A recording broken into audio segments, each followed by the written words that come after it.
Olá, turma, tudo bem? Aqui é a professora Fabiana, certo? Estou gravando esse vídeo para a gente continuar o nosso conteúdo da aula anterior, certo? Da semana passada, que a gente iniciou o capítulo 13, falando sobre os tempos de reis poderosos e impérios extensos, certo? A gente falou sobre a monarquia inglesa, a francesa, a gente falou sobre absolutismo e mercantilismo e a gente vai continuar esse assunto, ok? Hoje a gente vai falar sobre o absolutismo e mercantilismo na França de Luís XIV. Luís XIV ele foi um importante rei francês, certo?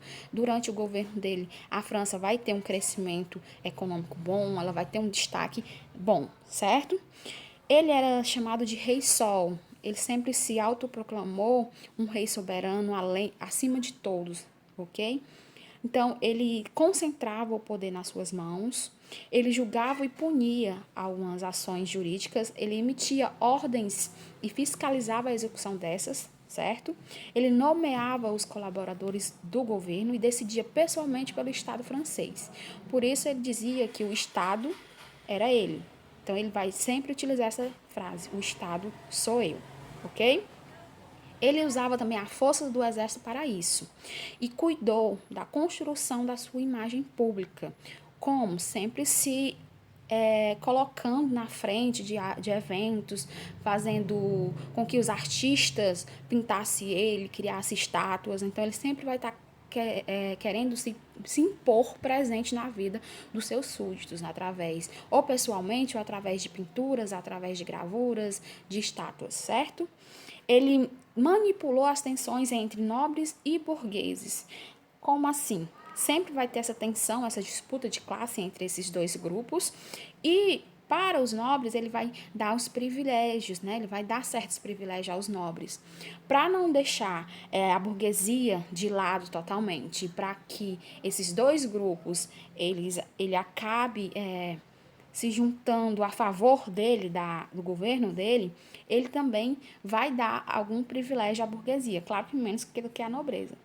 Um desses fatos da burguesia vai ser que ele vai nomear como ministro de Finanças o burguês Jean-Baptiste Colbert, certo?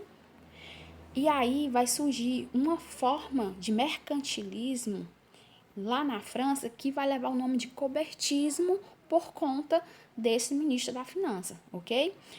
O cobertismo ele vai ser uma política mercantilista que vai investir em navegações e manufaturas, certo? Ele vai proteger o comércio francês, ele vai investir no comércio francês, vai investir na burguesia e no crescimento da França, certo? O cobertismo ele estimulou a economia da França, como eu já disse, mas ele não conseguiu equilibrar as contas do país. Por que ele não conseguiu isso? Por conta dos gastos escandalosos, dos gastos excessivos da corte e também por conta de guerras, certo? A corte ela gastava muito, aí também vai gastar com guerras, com exército, e ainda vai ter as fugas religiosas, que é a migração dos protestantes para outras regiões, outros países. Por que isso ocorreu? Porque na França, principalmente no governo de Luís XIV, vai ter uma intolerância muito grande ao protestantismo, perdão, certo? Então, essas pessoas que não podiam cultuar sua religião na França iam embora para outras, mas eles acabavam levando consigo o seu dinheiro, o seu capital. Então, não iam investir mais na França, iam investir em outra região, outro país. Isso acabou prejudicando a economia, já que dentro do cobertismo ele tentava levantar a economia, mas alguns fatores faziam com que essa economia ela não ficasse equilibrada, tá certo? A gente também vai ter como característica do governo de Luís XIV a construção do Palácio de Versalhes. Atualmente esse palácio ele é um museu, certo? Um museu lindo, mas antigamente ele foi um grande palácio que teve a ocupação do reino de Luís XIV, onde tinha mais de 700 cômodos, né, que é quartos, vamos dizer hoje em dia, e as pessoas, ele levou toda a sua corte para morar lá. Então era um palácio muito luxuoso, ok? Então podemos dizer que o governo de Luís XIV foi um governo de caráter pessoal.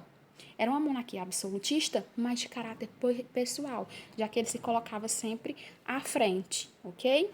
Vamos continuar. Aí a gente vai ter o mercantilismo em outros países. A gente vai ter a variação do mercantilismo no tempo e no espaço. Então, sempre não vai ser igual nem no tempo, nem no espaço. Se na Inglaterra é de um jeito, na França vai ser de outro, vai ter semelhanças, mas não serão totalmente iguais, ok?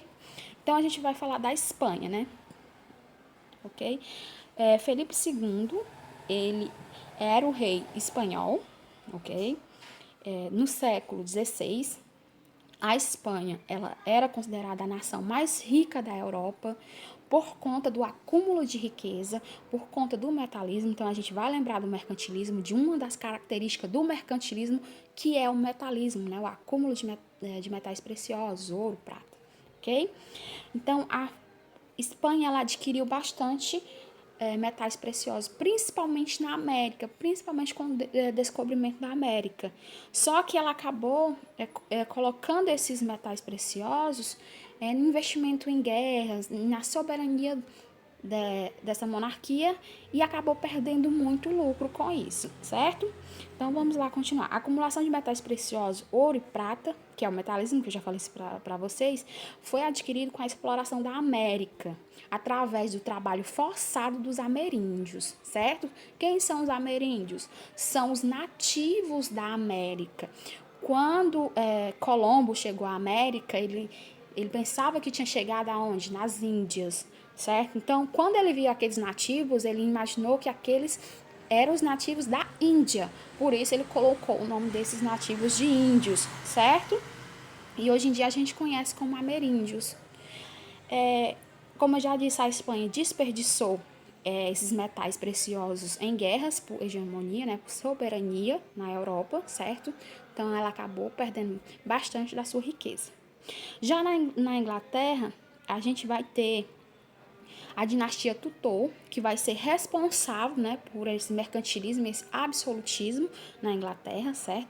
Principalmente na figura da rainha Elizabeth I, que foi o tempo áureo, né, do absolutismo na Inglaterra, onde a Elizabeth I vai incentivar o comércio marítimo, a marinha mercante e a marinha de guerra, certo? Ela também vai incentivar atividades manufatureiras. O que são essas atividades manufatureiras? Antes, a gente vai ter o trabalho só manual, o trabalho só artesanal, vamos dizer assim. Todos tinham que colocar a mão mesmo na massa, ok? A manufatura, ela vai ser tanto o artesanato, tanto a mão mesmo na massa, como equipamentos. Então, vai surgir equipamentos que ajudem na produção de determinado produto, ok? Ela concedeu um monopólio e prêmios a essas manufaturas, também dando a isenção de impostos para essas, tá? Então, ela proporcionou o crescimento de atividades manufatureiras na Inglaterra. Ela também sobrecarregou os produtos estrangeiros de impostos, sobretudo os tecidos franceses.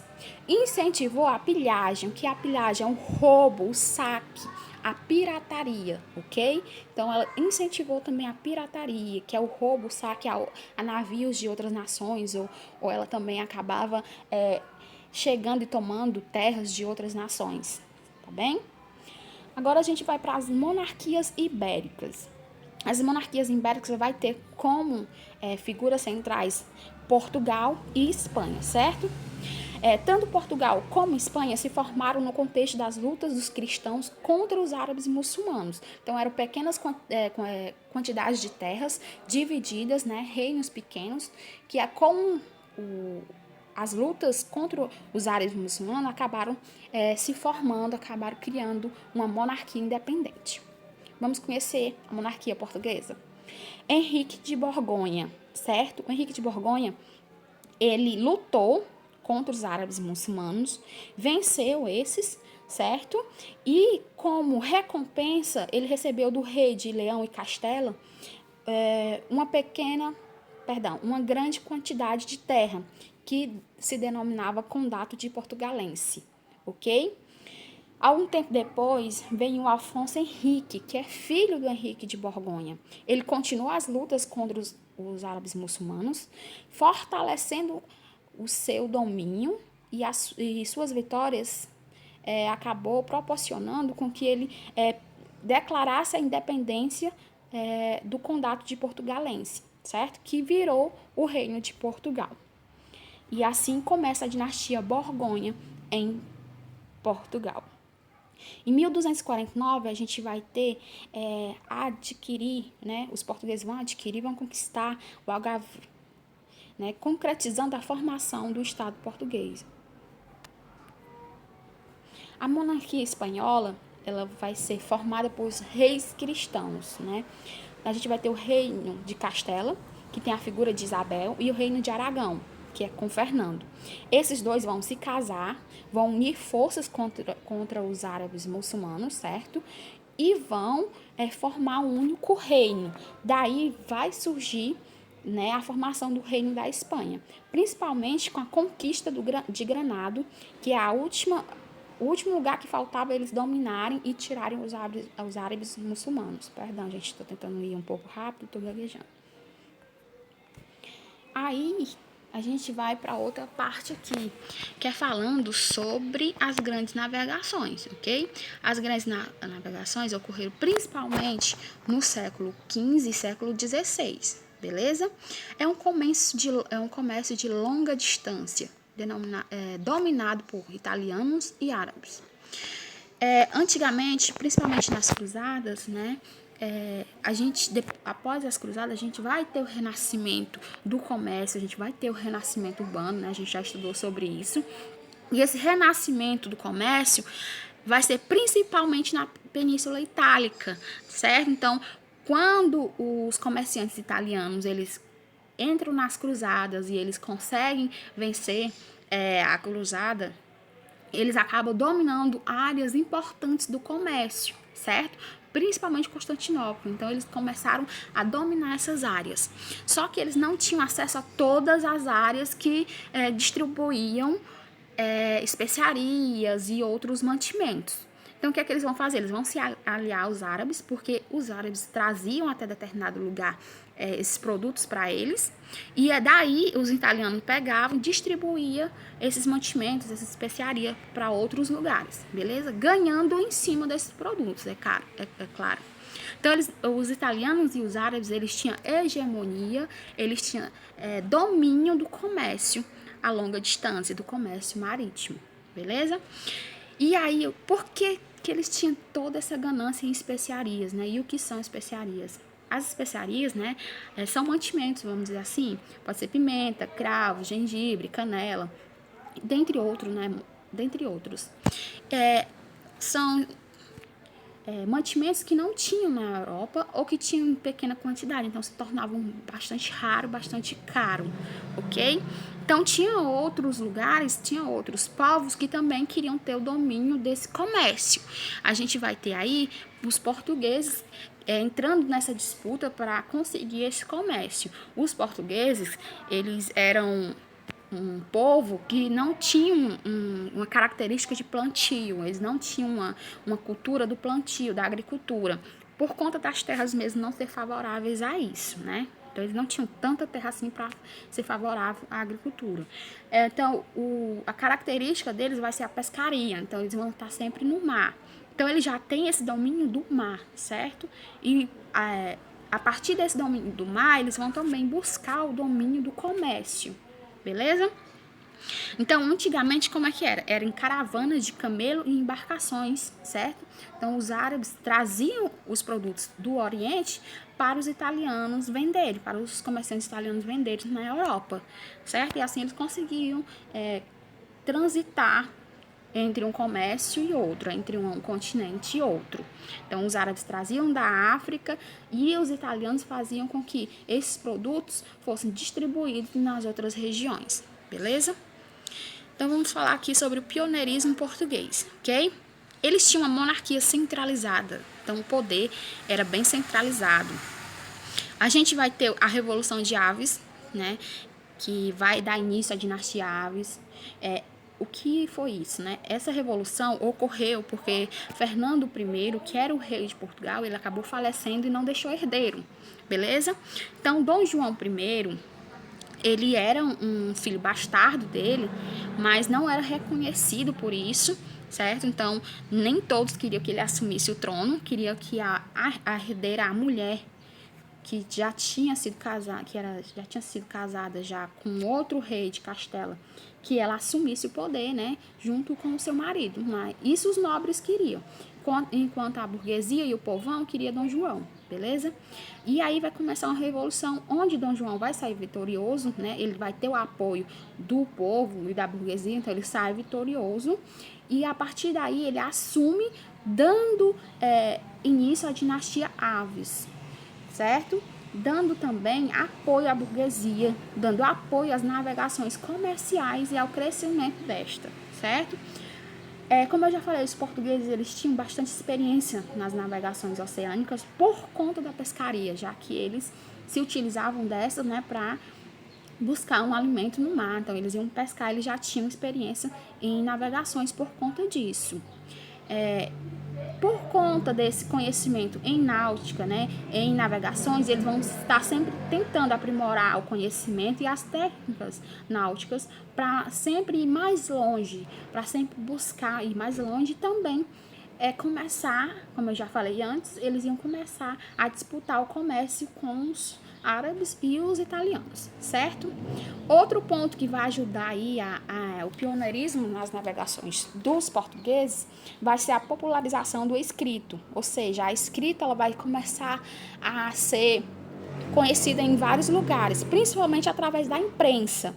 Então, a imprensa ela vai ser responsável por esse crescimento nas navegações também, já que sempre vai estar colocando ali nos jornais, né, que tal lugar conquistou tal terra, que tal navegador conseguiu ir mais longe, né, sempre vai estar esse incentivo, ok?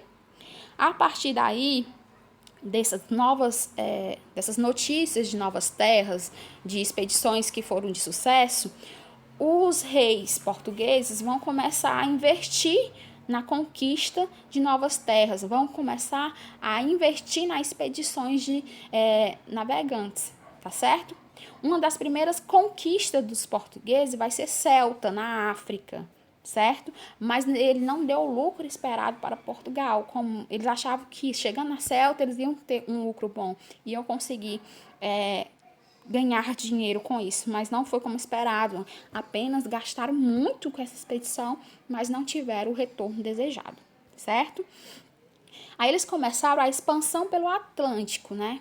O Atlântico era conhecido como Mar Tenebroso, porque tinham várias lendas, várias histórias, tinha um monstro do mar, né? Eles diziam que tinha um monstro que afundava os navios e que esse monstro não deixava os navios passar de determinado lugar. Então, as pessoas tinham medo de navegar no Mar Atlântico, beleza?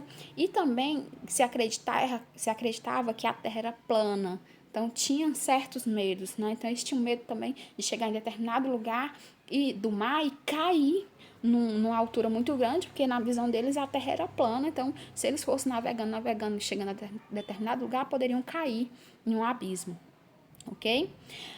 A partir da expansão pelo Atlântico, onde os portugueses criaram coragem, né, e investiram essas expedições, eles conseguiram contornar a África para chegar ao Oriente, né? Então, é o chamado periplo africano, é o contorno da África para chegar ao Oriente, para chegar às especiarias, né, que na época trazia tanto dinheiro, beleza?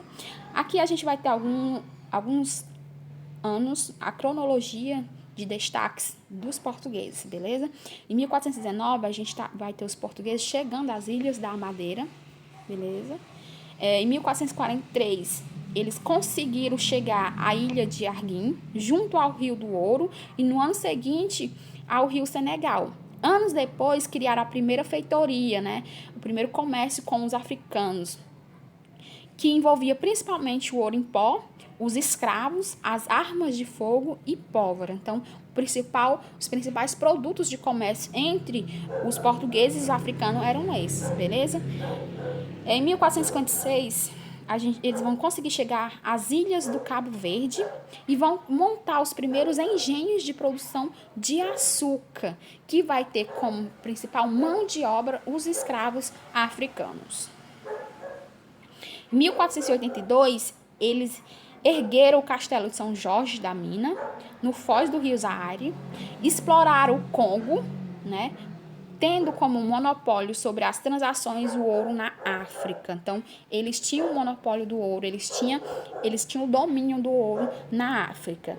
Em 1488, a gente vai ter Bartolomeu Dias contornando o Cabo das Tormentas, certo? Que era um lugar que sempre trouxe medo para os navegantes, que ficava situado no extremo sul da África. Valorizando esse ato, né, dando destaque a esse ato, Dom João II mudou o nome do local para o Cabo da Boa Esperança, já que ele tinha uma esperança de encontrar novas terras, de encontrar um caminho melhor até chegar às Índias, certo? Em 1498, Vasco da Gama chegou a Calulit, na Índia, iniciando relações comerciais diretas com a região. Então, em 1498, a grande vitória, vamos dizer assim, dos portugueses, eles conseguiram contornar tudo e chegar às Índias, né, para conseguir o comércio com as Índias, conseguir as especiarias que tanto eles desejavam. Em 1500, Dom Manuel o Venturoso enviou uma nova frota às Índias sob o comando de Pedro Álvares Cabral, que chegou aonde hoje é Porto Seguro, na Bahia, em 22 de abril daquele mesmo ano. 2 anos antes, o governo português já sabia da existência de terras do hemisfério ocidental. Então, em 22 de abril, né, uma frota comandada por Pedro Álvares Cabral chega ao nosso atual Brasil, certo? Aí vem aquela velha história, né, do descobrimento do Brasil, que Cabral chegou aqui e descobriu o Brasil. Mas hoje já se tem evidências de que isso não foi uma descoberta, entre aspas, e sim foi um plano do governo português, do Reino de Portugal, para adquirir mais terras. Por quê? Porque a Espanha já tinha chegado à América Central, né? Então, a Espanha já estava ganhando dinheiro com os metais explorados da América Central, certo? Então, eles também queriam isso. Então, quando eles disseram que foi por acaso, foi por engano que encontraram as terras brasileiras, hoje em dia a gente já sabe que não é verdade, que não é verídico isso. Então, a gente vai ter agora as navegações espanholas, certo? Eles também buscavam a conquista de novas terras, navegando pelo oeste do mar. A gente vai ter a figura de Fernando e Isabel, né, que eu já falei para vocês anteriormente, que eles se casaram para unificar o reino, então eles formaram o reino da Espanha. Eles aprovaram um ousado plano do navegador genovês Cristóvão Colombo, que ele queria dar a volta ao redor do mundo. Né? Nessa época se acreditava, né, na esfericidade da Terra. Então, 12 de outubro de 1492, Cristóvão Colombo desembarcou na ilha de Guaname, São Salvador, hoje América Central. Ele pensou ter chegado às Índias, por isso denominou que os povos lá que lá viviam se chamavam índios, né? Aquela história que eu já contei para vocês. Algum tempo depois, né, Américo Vespúcio comprovou que esse continente era novo e que o Colombo não havia chegado nas Índias, e sim um novo território. Por conta disso, né, por conta dessa descoberta do Américo, essas novas terras vai ganhar o nome de América ou Terra de Américo, né, em homenagem a ele. Beleza? E aqui a gente vai ter algumas datas cronológicas também relevantes da Espanha, das navegações espanholas. Em 1494, a gente vai ter a assinatura do Tratado de Tordesilhas, certo? Mediado pelo Papa Alexandre VI, onde Espanha e Portugal vão assinar um tratado delimitando as terras que cada um poderia explorar, certo? A gente vai ter também o financiamento de novas expedições a partir de 1500.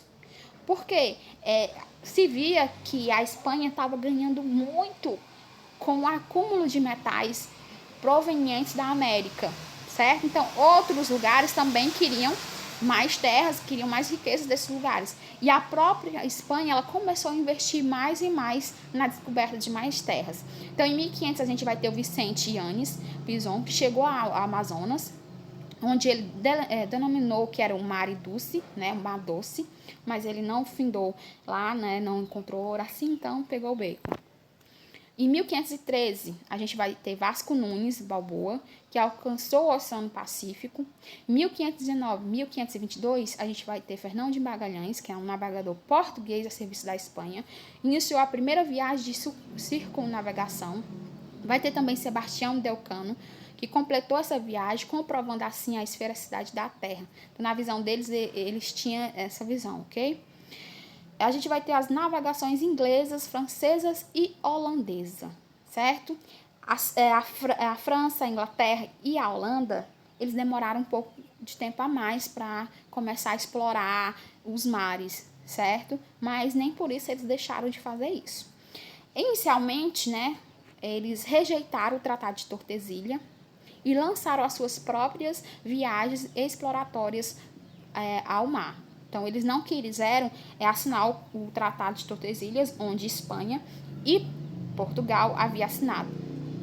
O rei da Espanha, Francisco I, perdão, o rei da França, né, Francisco I, ele dizia que não ia assinar esse tratado porque desconhecia a cláusula do Testamento de Adão, que dividia o mundo entre Portugal e Espanha. Então, para ele, não tinha essa divisão. Essa divisão, ela não era justa, ela não era para ter ocorrido. Então, por isso, ele não assinou o Tratado de Tordesilhas e lançou as suas próprias navegações exploratórias, né, ao mar. Mandou expedições em busca de novos territórios, em busca de novos comércios.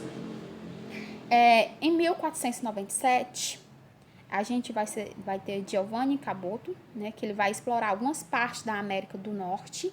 Então, os franceses vão conseguir chegar, Giovanni Caboto, ele vai conseguir chegar a algumas partes da América do Norte.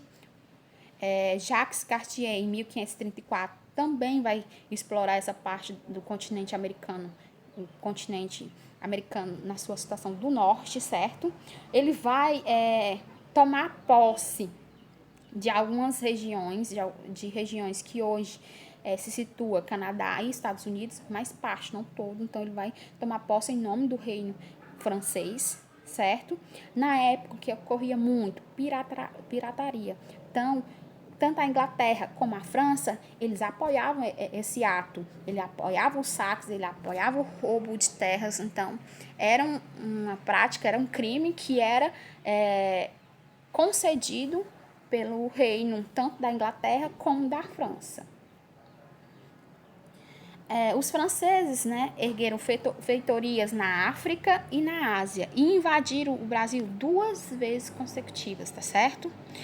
Os holandeses se lançaram às navegações só no século XVI, mas em poucas décadas conquistaram áreas ricas em especiarias e em diversos continentes. Então, eles foram os últimos um dos últimos a se lançarem, né, nesse novo comércio, nessa nova busca, mas não por isso deixaram de ganhar, né? Em pouco tempo eles ficaram com áreas bastante ricas no comércio, conquistou áreas ricas em especiarias, que era o que trazia dinheiro, que era o que dava dinheiro na época.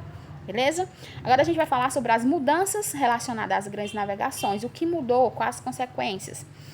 Então, as grandes navegações provocaram transformações significativas no cenário mundial.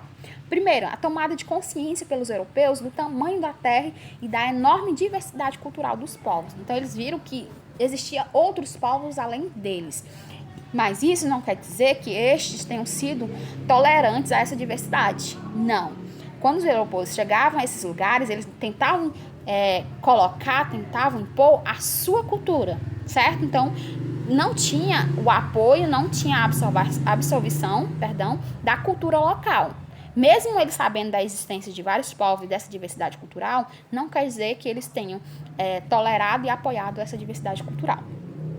A gente vai ter o crescimento do volume e do valor do comércio internacional. Então, vai crescer muito o comércio internacional entre as monarquias, entre os países, certo? E esse valor também vai ser colocado lá em cima. A gente vai ter o declínio das cidades italianas e a ascensão dos países banhados pelo Oceano Atlântico. Então, antes, aquelas cidades que eram dominadas, que dominavam o comércio, elas vão ter uma queda.